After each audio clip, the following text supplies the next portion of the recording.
Magandang umaga po. Ako po si Jimmy Bondok, isa pong musikero. Ngayon po'y abogado, isa rin pong dating public servant.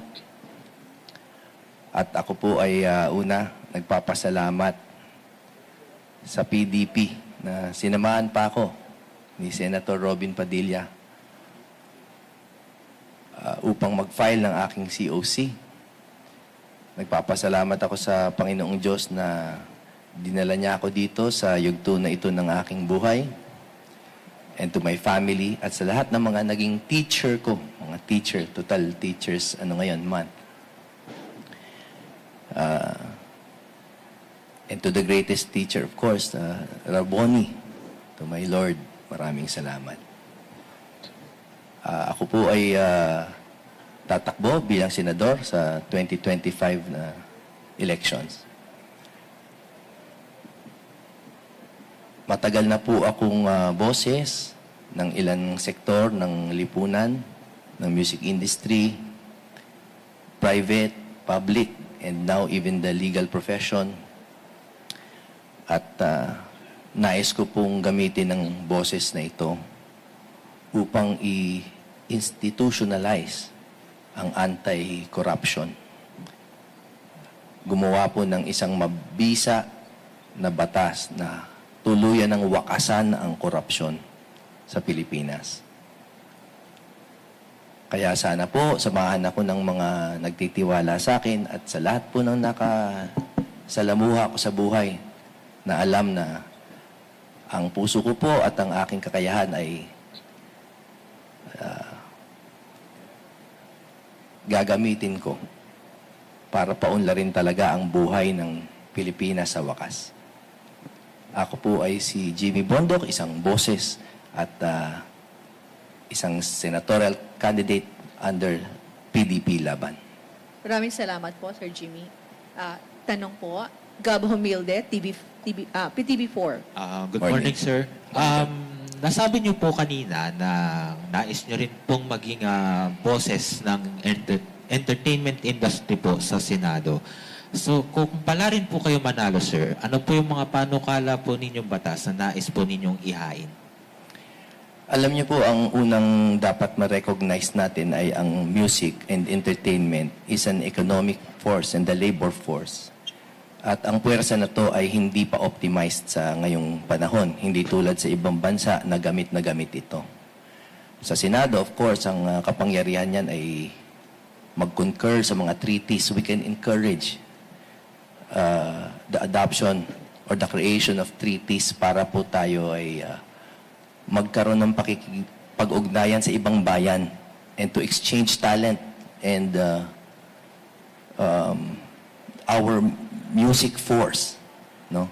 Para umunlad ang turismo at makilala ang kultura ng Pilipino globally.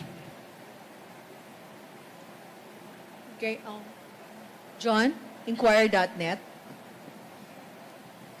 Sir, morning. Good morning. So should you secure a seat, sir, in the Senate, will you be aligned to the opposition or will you join the administrations among the senators, sir? You know, ako po ay tumatakbo sa ilalim ng PDP Laban. And I am a good follower, I am a good soldier. But I also believe in pursuing policies, no, instead of pure party lines. So ako po ay loyal na PDP Laban, and I will also be loyal to the best policies. Sir, just a quick follow-up. Are you still loyal, sir, to the former President Duterte? Absolutely. Siya po ay aking kaibigan at ang isa po sa aking talagang layunin ay patibayin ang best of the Duterte principles. Okay, thank you. Next, Gyro. Rappler. Hi sir, good morning. Good morning. Nabanggit niyo po na loyal pa rin po kay President Duterte, and during your speech earlier, ang isa po sa mga magiging platform niyo if ever po ay anti-corruption policies Yes, po. number What- one. Yes sir. What can you say sir that President Duterte is now facing a plunder complaint filed with the Department of Justice? Thank Yes. you, sir. Well, that's what the courts are there for, no? So, tayo ay talagang susunod na lamang sa very time-honored principle na innocent until proven guilty. At ako na po, bilang kaibigan niya, ay siguradong sigurado naman na ang lahat ng ginawa ng ating nakaraang Pangulo ay the best interest of the people. Sir, just last follow-up for me, sir. In 2020, sir, you were among the vocal critics of the ABS-CBN, sir. If you become senator, sir, what are your policies po? What will be your policies to safeguard press freedom in the Philippines, sir? Thank you, sir. The franchise issue is a very different issue from press freedom. As an artist, ang kalayaan po ng pamamahayag ay napakahalaga sa akin. At para sa akin din po, natutuwa akong makarinig ng balita na lahat ng mga, or halos lahat ng mga naapektuhan ng trabaho dati dun sa kaganapan na yon ay may mga trabaho na, and I think the network is doing well. Para sa akin, yung mga issues dati na kinaharap ng network ay dapat dinigin sa tamang korte para matapos ang issues about tax, labor, at lahat pa ng mga pinaratang sa kanila. But I only have the best wishes for their workers and even for their management. And finally, I hope magkaroon ng magandang pakikipag-ugnayan yung management at yung lehislatura, so that if ever a franchise is granted, it will be granted under the best conditions. Okay, thank you po. Gerard Nabal from Malaya. Sir, Si Gerard. sir, Ay. sir, good morning.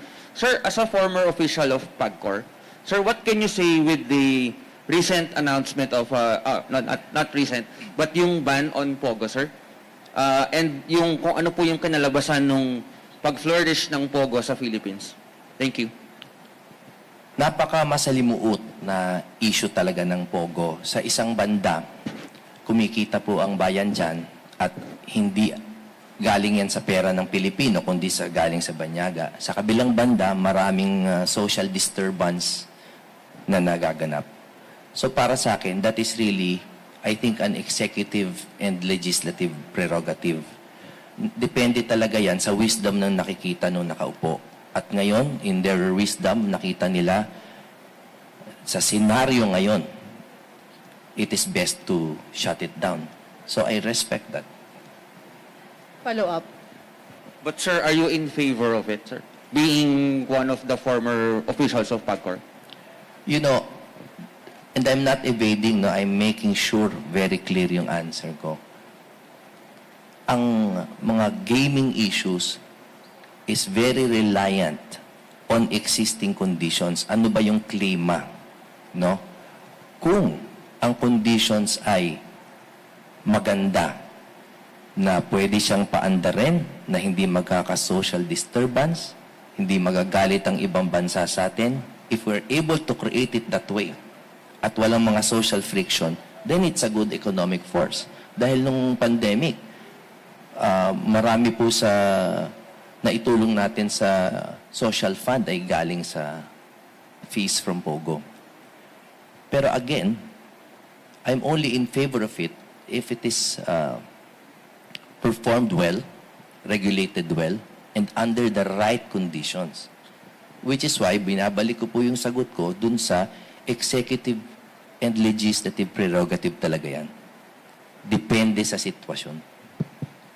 Okay, thank you. From SMNI po, MJ. Hi, MJ. Morning, sir. Attorney, good morning. Good Sir, morning. what is your stand on weaponizing Senate investigations or Senate probes that sometimes, in the name of native legislation, that sometimes, or many times, borders to court investigations? Mga kalabisan, sir, na mga pag-iimbestiga sa Senado. Alam niyo po, kung ako ay identify ng 3 lamang na plataforma sa aking legislative agenda. Ang isa doon ay ang ibalik ang diplomasya sa Senado. This is without criticizing the current slate batch. Dahil po, dapat talaga mag-back to basics tayo kung ano ang trabaho ng 3 sangayin ng gobyerno. If it is truly in aid of legislation, dapat gawin. Pero naniniwala po ako na kahit siguro kalahati ng dinidinig kuminsan sa 2 bahay ay nararapat na dalhin sa korte who are properly equipped. No? So I am not against investigations. Kailangan lang po piliin kung ano ang dapat talagang dinidinig na nasa mata ng buong bayan. 8 minutes is tapos na po. Okay, thank you. Maraming salamat Sir po. Jimmy.